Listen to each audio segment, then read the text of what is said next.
성경 말씀 에베소서 5장 10절 말씀부터 14절 말씀까지 같이 봉독하도록 하십시다. 주께 기쁘시게 할 것이 무엇인가 시험하여 보라. 너희는 열매 없는 어두움의 일에 참여하지 말고 도리어 책망하라. 저희의 은밀히 행하는 것들은 말하기도 부끄러움이라. 그러나 책망을 받는 모든 것이 빛으로 나타나나니 나타나지는 것마다 빛이니라. 그러므로 이르시기를 잠자는 자여 깨어서 죽은 자들 가운데서 일어나라. 그리스도께서 내게 비치시리라 하셨느니라. 아멘.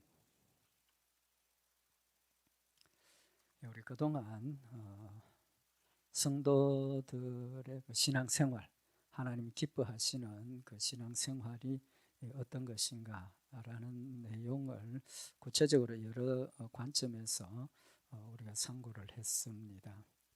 그래서 성도들이 해야 될 일이 빛의 열매죠, 그죠? 빛의 열매라 그러셨고, 착한 거 의로움과 진실함이 있다. 그 다음에 주께서 기쁘시게 할 것이 무엇인가 우리가 늘 판단하고 하나님 기뻐하시는 일을 해야 된다는 결론을 우리가 말씀을 상고를 했습니다.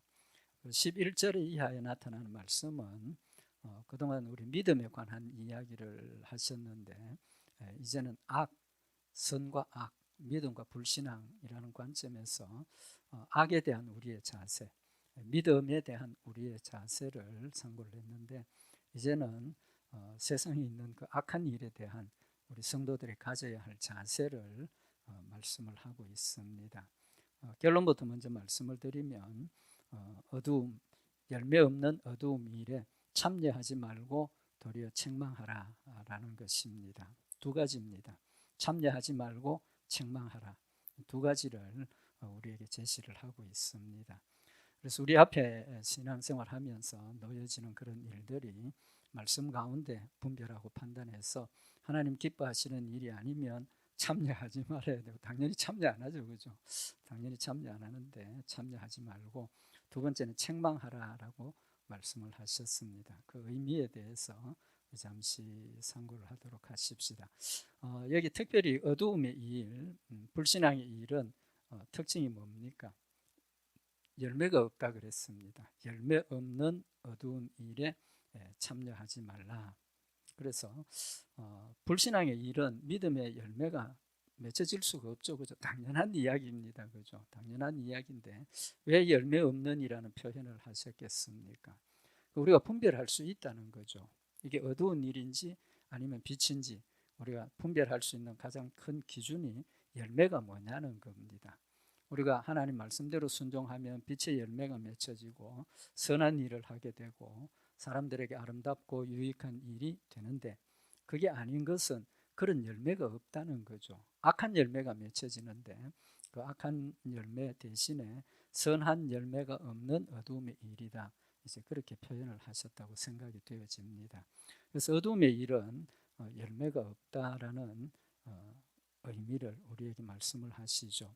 그래서 로마서 6장 22절에 보면, 그러나 이제는 너희가 죄에게서 해방되고 하나님께 종이 되어 거룩함에 이르는 열매를 얻었으니, 그러니까 우리가 믿음의 열매는 거룩함의 열매를 얻지만 신앙 가운데, 불신앙 가운데서 행하는 그런 일들은 이런 열매가 없고 이 마지막은 영생이라.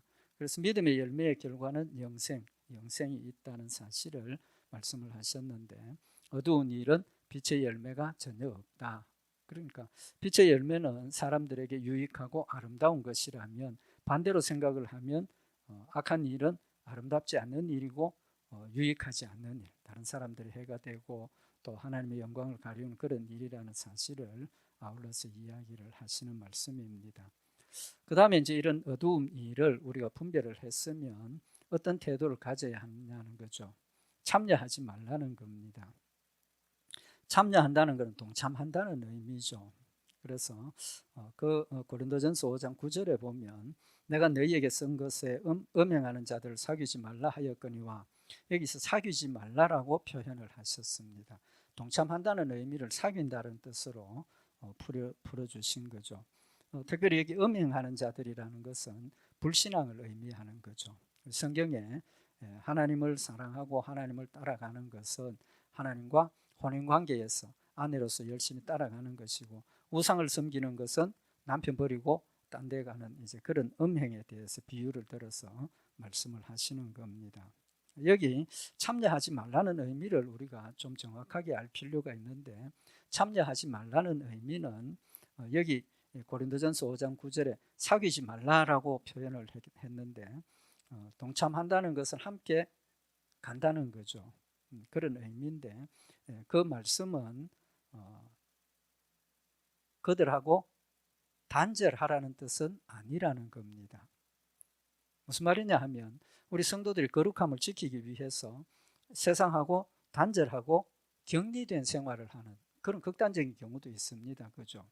그런 경우들도 있고, 또 거룩함을 지키기 위해서 열심히 노력하는 것은 좋은데, 이제 말씀드린 것처럼 세상 사람들하고 그럼 뭐 해야 됩니까? 담 쌓고 우리끼리만 살아야 된다라는 그런 개념을 가질 수가 있다는 거죠. 그런데 이 동참하지 말라, 사귀지 말라라는 것은 단절하라는 뜻은 아니라는 겁니다. 그래서 고린도전서 5장 10절에 보면, 이 말은 이 세상에 음행하는 자들이나 탐하는 자들과 토색하는 자들이나 우상 숭배하는 자들을 도무지 사귀지 말라 하는 것이 아니니, 만일 그리하려면 세상 밖으로 나가야 할 것이니라. 그러니까 우리가 하나님 말씀대로 살고 하나님 뜻대로 살기 위해서는 안 믿는 사람들하고 친구하면 안 된다는 뜻이 아니라는 거죠. 같이 섞여 살아야 하고, 또 그들과 함께 우리가 같이 가야 하는 그런 원리적으로 벗어날 수 없는 그런 원리가 있다는 거죠. 그런 의미에서 도무지 사귀지 말라는 것이 아니고, 그들과 함께 동행하고 같이 살아가지만 그들이 하는 악한 일에는 뭐 하지 말라는 겁니까? 동참하지 말라는 의미고, 두 번째는 그들을 책망하라라고 말씀을 하고 있는 겁니다. 만약에 우리가 하나님께서 그들과 사귀지 말라 하시는 것이 그들과의 단절을 이야기를 한다면, 우리가 세상에 빛이 될 수 있습니까? 없습니까? 물론 우리의 모습으로 빛이 될 수도 있지만, 그들에게 선한 영향력을 끼치고 그들을 변화시키는 일에는 한계가 있을 수 있다는 거죠. 그래서 우리가 동참하지 말라 하는 것은 세상과 단절하라는 의미가 아니라는 것을 명확하게 말씀을 하시고, 고린도전서 5장 11절에 보면, 이제 내가 너희에게 쓴 것은 만일 어떤 형제라 일컫는 자가 음행하거나 탐남하거나 우상 숭배를 하거나 후욕하거나 술 취하거나 토색하거든 사귀지도 말고 그런 자와는 함께 먹지도 말라 함이라. 우리 성도들에 대한 태도를 이야기를 하는 겁니다. 우리 성도들 중에 우상을 숭배하고 또 온전한 믿음 위에 서지 못하면 책망하고 회개하지 않으면 단절하라, 그런 의미를 지금 말씀을 하시는 겁니다. 그러면 하나님께서 우리에게 이렇게 죄에 동참하지 말라라고 이야기하시는 이유가 무엇입니까? 동참하지 말아야 될 이유. 이 죄 문제는 하나님께서 우리의 죄를 용서하셔서 하나님과 하나 되게 하셨지만, 반대로 죄 문제가 해결이 안 되면 하나님과 관계가 어떻게 됩니까? 원수의 관계죠. 원수 관계입니다. 그죠?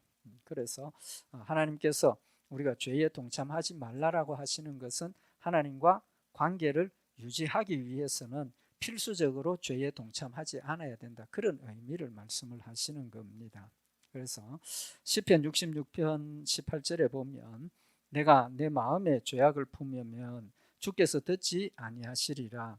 오직 너희 죄악이, 이사야서 59장 2절에 오직 너희 죄악이 너희와 너희 하나님 사이를 내었고 너희 죄가 그 얼굴을 가리워서 너희를 듣지 않으시게 합니다 라고 말씀을 하고 있습니다. 그래서 죄 문제는 하나님과 나와의 관계를 막아버리는 가장 핵심적인 문제라는 사실을 우리에게 교훈을 하고 계시는 겁니다. 그래서 시편 저자는 내 마음에 죄악을 품으면 주께서 듣지 아니하시리라. 내 마음에 죄악을 품으면 하나님께서 내 기도를 듣지 않으신다는 겁니다. 죄 문제가 하나님과 우리 사이를 가로막는다는 사실을 말씀을 하시는 거죠. 그래서 예레미야서 5장 25절에 보면, 너희 허물이 이러한 일들을 물리쳤고 너희 죄가 너희에게 오는 좋은 것을 막았느니라.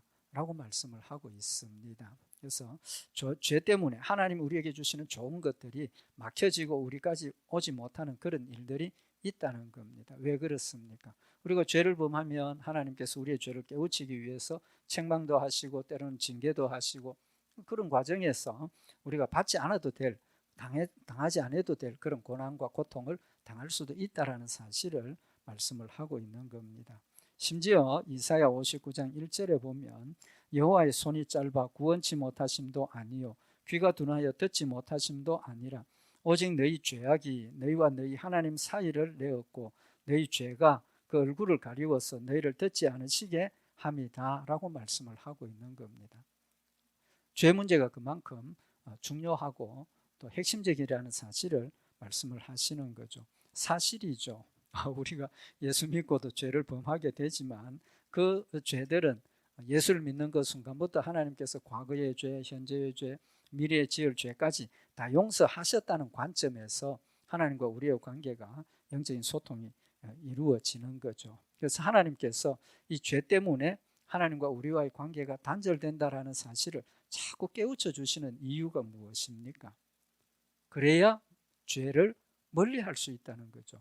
하나님께서 우리의 죄를 아무렇지 않게 그냥 버려두시면 우리도 거기에 휩쓸려서 죄 문제를 별 관심 없이 생각을 하고 그냥 흘러떠내려가는, 세상에 흘러떠내려가는 그런 모습으로 우리가 살 수밖에 없다는 거죠. 그래서 하나님께서 우리의 죄를 용서하셨지만 자꾸 죄 문제를 거론하시고 깨우쳐 주시는 것은 우리가 죄를 멀리하라는 그런 의미에서 죄 문제를 말씀을 하시는 겁니다. 그래서 죄 때문에 우리 하나님과의 관계가 단절된다라는 그 의미를 말씀을 하시는 이유는 시편 97편 10절에 보면 여호와를 사랑하는 너희여 악을 미워하라. 우리가 죄 문제로 하나님과 단절된다는 그 사실을 알면 알수록 죄를 뭐하게 됩니까? 미워하게 되고 멀리하게 되는 거죠. 그래서 여호와를 사랑하는 너희여 악을 미워하라. 제가 그 성도의 영혼을 보존하사 악인의 손에서 건지시느니라. 하나님께서 여전히 우리가 죄악 가운데 있지만 하나님은 계속해서 우리를 보존하신다, 보호하신다는 거죠. 악인의 손에서 건져내신다는 겁니다. 그런 관점에서 하나님 부지런히 우리를 건져내시는데 우리는 여전히 아무런 생각 없이 죄와 타협하고 죄 가운데 있으면 하나님 얼마나 힘드시겠습니까? 물론 하나님 힘드실 일은 없겠지만 하나님 마음이 편치 않으실 거라는 거죠. 그래서 우리도 하나님의 백성답게 살기 위해서는 빛 가운데서 빛의 열매를 맺고 악을 미워하고 악을 자꾸 멀리하는 그런 방향성이 우리에게 있어야 한다는 사실을 말씀을 하고 있는 겁니다. 그래서 잠언 8장 7절에 보면 내 입은 진리를 말하며 내 입술은 악을 미워하느니라. 그래야 악하고 떠날 수가 있는 거죠. 단절할 수가 있는 겁니다. 그래서 잠언 8장 13절에 보면 여호와를 경외하는 것은 악을 미워하는 것이라. 하나님을 경외하는 것은 악을 미워하는 것이라는 것을 명확하게 지금 밝히고 있습니다.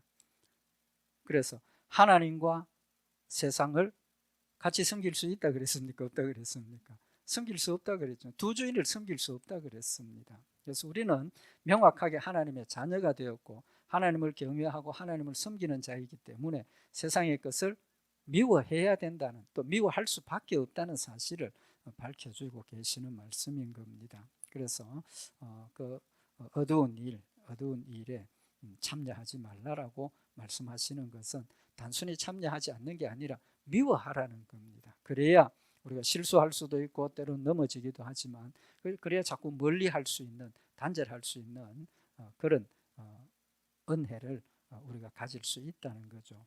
하나님께서 이렇게 죄에 대해서 강하게 이야기를 하시는 이유는 우리가 죄를 범할 수밖에 없지만 죄라는 것이 우리에게 이렇게 악한 것이고 손해가 되고 하나님의 마음을 아프게 하는 것이라는 것을 알았으면 뭐 해야 됩니까? 필수적으로 우리에게 있어야 될 것이 죄를 인정하고 회개하는 것이라는 거죠. 우리 죄 안 범할 수 없습니다. 죄 범합니다. 그렇지만 그걸 모르고 계속 타협하고 따라가면 우리의 삶이 자꾸 어두운 모습으로 내려갈 수밖에 없다는 거죠. 그렇지만 넘어졌다가 또다시 회개하고 돌이키고 그래서 자꾸 그리스도의 모습을 회복해가고 닮아가는 모습이 될 수 있다는 겁니다. 그래서 잠언 28장 13절에 자기의 죄를 숨기는 자는 형통치 못하나 죄를 자복하고 버리는 자는 불쌍히 여김을 받으리라 라고 말씀을 하셔서 우리가 죄를 미워하는 것, 참여하지 말라는 것은 미워하고 내 죄를 자복하고 회개하라는 그런 권면의 말씀인 겁니다. 그 다음에 이제 하나님께서 하신 말씀이 참여하지 말라라고 하셨고 뭐라고 하셨습니까? 도리어 책망하라 그랬습니다. 책망하라. 더 적극적인 거죠. 죄에 대한 우리의 자세가 자꾸 이제 그거는 참여하지 않고 멀리하고 미워하고 분리하는 그런 정도를 넘어서 이제는 책망하라라고 말씀을 하고 있습니다. 여기 도리어라고 번역을 했는데 헬라 원어의 의미는 더욱더 오히려 도리어 뜻도 있고 더욱더 그러니까 열심히 참여하지 말고 책망하라는 겁니다. 책망하라는 꾸짖는다 우리 그런 의미인데 헬라 원어의 의미는 드러낸다, 폭로한다 그런 뜻입니다. 그래서 막 자꾸 잘못했다고 꾸짖고 책망하고 그런 뜻이 아니라 헬라 원어의 의미는 드러내고 폭로한다는 뜻입니다. 그 말은 죄를 어두움의 일을 자꾸 드러내라는 거죠. 드러내라는 의미가 뭡니까? 우리가 분별할 수 있도록 밝히라는 겁니다. 분별할 수 있도록. 이게 하나님이 원하시는 거냐, 하나님이 기뻐하시는 거냐, 하나님을 영화롭게 하는 거냐라는 것을 우리가 분별하고 이 일은 하나님을 영화롭게 하는 일이 아니다. 이 일은 어두움의 일이다. 이런 것들을 자꾸 드러내라는 겁니다. 왜 드러내라는 겁니까? 우리 스스로가 분별하고 판단하고 선택할 수 있는 지식과 지혜가 있어야 한다는 사실을 지금 말씀을 하시는 거죠. 우리가 선택하는 것은 하나님께서 우리에게 뭘 주셨습니까? 자유의지를 주셨지 않습니까? 내가 선한 일을 선택하고 내가 악한 일을 선택하고 내가 행하는 모든 일들은 결국 나한테 책임이 있는 거라는 거죠. 그 책임을 우리가 깨우치고 돌이키기 위해서 나만 깨달음을 얻는 것이 아니라 어두움의 일들을 책망하라, 드러내고 폭로하라는 겁니다. 그건 하나님의 뜻이 아니다. 하나님 기뻐하시는 일이 아니다라는 사실을 밝히라는 거죠.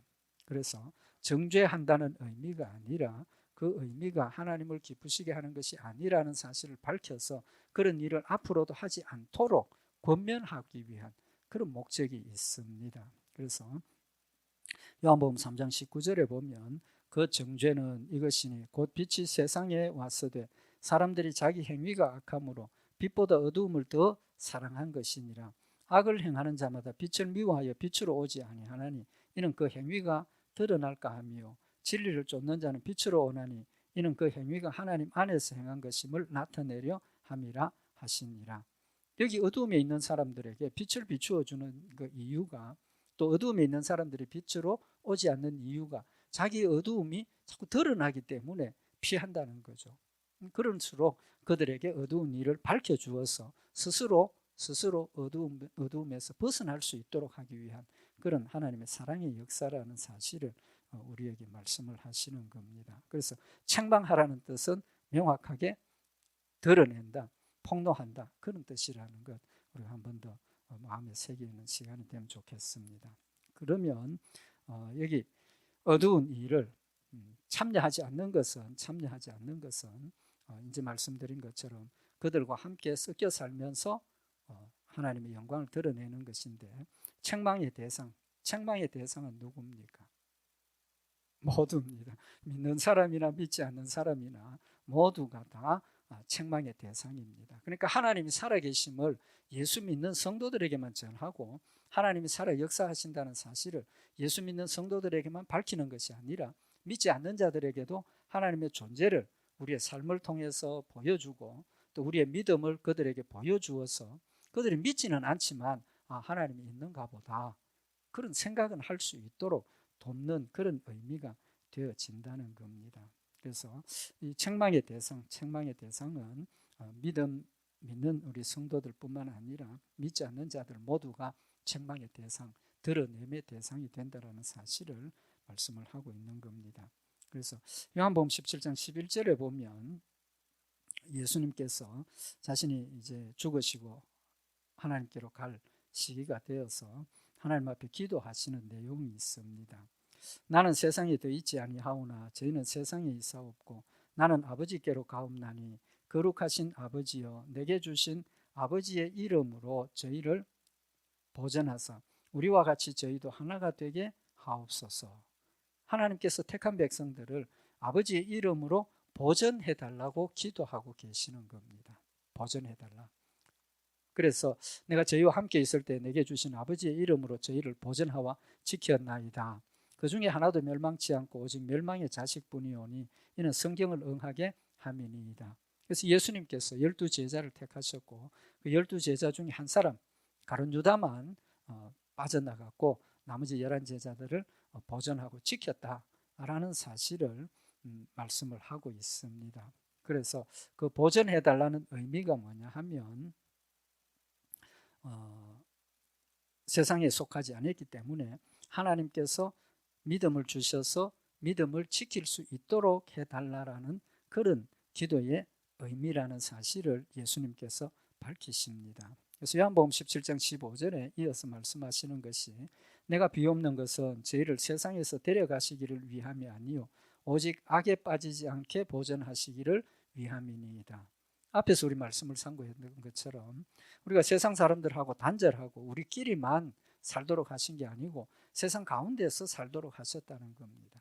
그 세상 가운데 살면서 우리가 해야 될 일은 절대로 우리가 죄악에 빠지지 않고 거룩함을 지키고 세상에 빛이 되는 삶을 살아야 한다는 사실을 예수님께서 명백하게 밝혀주시는 거죠. 그래서 보전해달라는 것, 또 그들과 함께 동참하지 말라는 것은 그들과 완전히 단절하는 것이 아니라 오히려 그들 가운데 함께 하면서 그들의 죄를 밝혀주고 그것이 죄악이라는 것, 선악을 분별할 수 있도록 그들에게도 밝혀주고 우리도 그런 기준을 가지고 그런 삶을 통해서 세상에 하나님의 선을 밝히고 보여주고 또 그들도 예수를 믿지는 않지만 그래도 선한 모습을 가질 수 있도록 빛이 되도록 인도하는 그런 열매가 된다는 사실을 지금 우리에게 교훈을 하시는 말씀입니다. 그래서 우리가 하나님 주신 말씀 가운데 살아가는 이 믿음의 모습이 온전히 세상 가운데서 빛의 역할을 할 수 있도록 하나님께서 맡겨주신 그 사명을 계속해서 강조하시는 거죠. 그 다음에 하나님께서 책망하시라는, 드러내라는 이유를 분명히 밝히셨습니다. 디모데전서 5장 20절에 보면 범죄한 자들을 모든 사람 앞에 꾸짖어 나머지 사람으로 두려워하게 하라라고 말씀을 하셨습니다.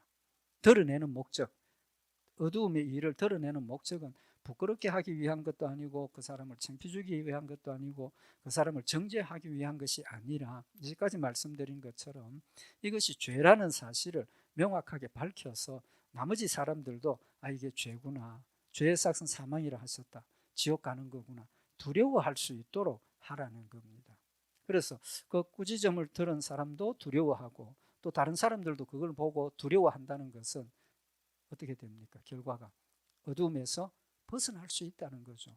우리는 믿음으로 열심히 떠나게 되지만 믿지 않는 자들조차도 선악을 분별하게 되고 악을 버리고 선한 일에 열심히 동참하고 따라갈 수 있는 그런 믿음의 열매가 되도록 하라는 겁니다. 그래서 레위기 19장 17절에 보면 너는 내 형제를 마음으로 미워하지 말며 이웃을 인하여 죄를 당치 않도록 그를 반드시 책선하라, 책망하라는 겁니다. 무엇을 위해서? 이웃을 인하여 죄를 당치 않도록. 그 사람의 죄 때문에 자신만 하나님 앞에 벌을 받고 고통을 당하는 것이 아니라 그 사람의 죄 때문에 또 연관된 상처받는 사람들도 있을 수 있고 하나님의 백성들이 함께 하나님의 책망을 받을 수 있는 그런 열매도 되기 때문에 모두를 위해서 책망하라. 이유는 회개하도록 하기 위한 것이라는 거죠. 그래서 회개하고 돌이키고 하나님 말씀 가운데 서야 한다는 사실을 말씀을 하고 있는 겁니다. 그래서 에베소서 5장 13절에 보면 그러나 책망을 받는 모든 것이 빛으로 나타나나니 나타나지는 것마다 빛이니라. 그러니까 드러냄을 받았을 때, 드러났을 때 그것이 빛으로 나타난다는 거죠. 바뀌어진다는 겁니다. 악을 버리게 되고 어두움에서 벗어나게 되고 빛의 열매를 함께 맺을 수 있다는 사실을 지금 말씀을 하고 계시는 겁니다. 그런 관점에서 보면 책망은 우리 성도들이 세상에 뭐가 되라는 겁니까? 빛이 되라는 거죠. 빛이 되라는 겁니다. 마태복음 5장에 보면 우리가 세상의 빛이라 그랬는데 그 빛이 되는 열매가 뭡니까? 마태복음 5장 14절에 보면은 너희는 세상의 빛이라. 산 위에 있는 동네가 숨기우지 못할 것이요 사람이 등불을 켜서 말 아래 두지 아니하고 등경 위에 두나니 이 이름으로 집안 모든 사람 앞에 비치느니라. 우리 성도들이 빛이라는 겁니다. 높이 들리워진 빛이라는 겁니다. 그래서 늘 이렇게 비치게 되는데 마태복음 5장 16절에 보면 이같이 너희 빛을 사람 앞에 비치게 하여 저희로 너희 착한 행실을 보고 하늘에 계신 너희 아버지께 영광을 돌리게 하라. 그러니까 우리의 빛이 뭡니까? 착한 행실이라는 거죠. 그래서 우리가 하나님 말씀대로 순종하면 그 열매가 착한 행실이 될 수밖에 없고 선한 열매가 맺어질 수밖에 없고 우리가 선한 일을 행하고 선한 열매를 맺을 때 사람들이 하나님 잘 믿는구나. 또 우리가 선한 일을 못하고 자꾸 이렇게 잘못된 모습을 보이면 어떻게 됩니까? 나 저 사람 때문에 예수 안 믿을래. 그런 결과가 나타난다는 거죠. 그래서 우리가 세상에 빛이 되라 하시는 것은 우리가 착한 행실 많이 행해야 하고 열매 맺어야 된다는 것이고 착한 행실은 우리가 앞에서 상고했던 것처럼 믿음으로 하나님 말씀대로 순종하면 착한 열매가 맺혀지게 되는 것이고 또 믿음으로 하나님을 영화롭게 하는 열매가 된다는 사실을 상고를 했습니다. 그래서 오늘 이 말씀은 우리가 세상 어두운 일에 어떤 자세를 가져야 할 것인가, 열매 없는 어두움 일에 참여하지 말고 도리어 책망하라, 드러내라 라고 우리에게 말씀을 하고 있습니다. 그 다음에 이제 여기 12절에 보면 저희의 은밀히 행하는 것들은 말하기도 부끄러움이라.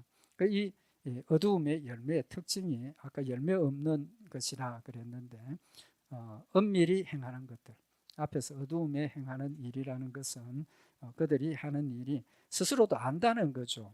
이것이 착한 것이냐 아니면 어둡고 부끄러운 일이냐 안다는 겁니다. 그렇기 때문에 사람들도 믿지 않는 사람들도 자기가 하는 착하지 않은 일들은 은밀하게 행한다는 거죠. 드러내고 하는 것이 아니라 요새는 세상이 달라져서 아주 도둑질하는 것도 광고하고 도둑질하고 강도질하는 것도 아주 알리고 강도질하는 이런 참 말세가 너무 느껴지는 그런 상황이 되었지만 보편적으로 보면 보통 사람들은 다 부끄러워하고 숨기고 어두운 가운데서 하게 된다는 거죠. 그래서 은밀히 행한다는 겁니다. 은밀히 행한다. 그래서 그것을 뭐 해라는 겁니까? 드러내라는 거죠.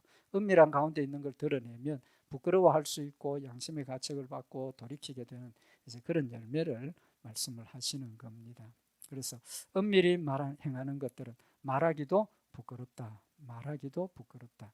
근데 요새는 말세가 되니까 양심의 화인을 맞아서 전혀 부끄러워하지 않습니다. 오히려 자랑하고 드러내는 이제 그런 시대가 되어졌다는 것을 보면 우리 성도들의 삶이 얼마나 더 중요하고 또 귀한 것인가 하는 것을 우리에게 교훈을 하시는 말씀입니다.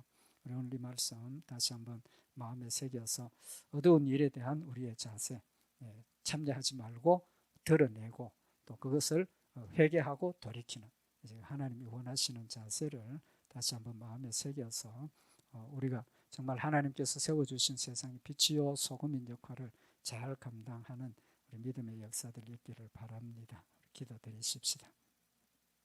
사랑의 하나님 아버지, 저희들 세상의 빛으로 세워주시고 성령님들 우리 가운데 함께 하셔서 빛을 비출 수 있도록 인도하심을 진심으로 감사를 드립니다.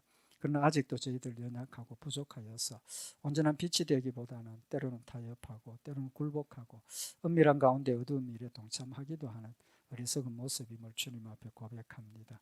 주님 다시 한번 우리 마음속에 성령으로 강건하여 주시고 말씀으로 굳게 세워주시고 하나님 주신 은혜와 사랑의 기쁨과 감사가 되게 하셔서 하나님을 뜨겁게 사랑하며 선한 일에 열심하는 하나님의 친백성이 되게 하시고 어두운 세상에 빛이 되어 하나님을 영화롭게 하며 하나님의 뜻을 이루는 복된 백성들 되도록 주님 인도하여 주시옵소서. 늘 함께 하시고 지키시고 승리케 하실 줄 믿고 감사드리오며 우리 주 예수 그리스도의 이름으로 기도드리옵나이다. 아멘.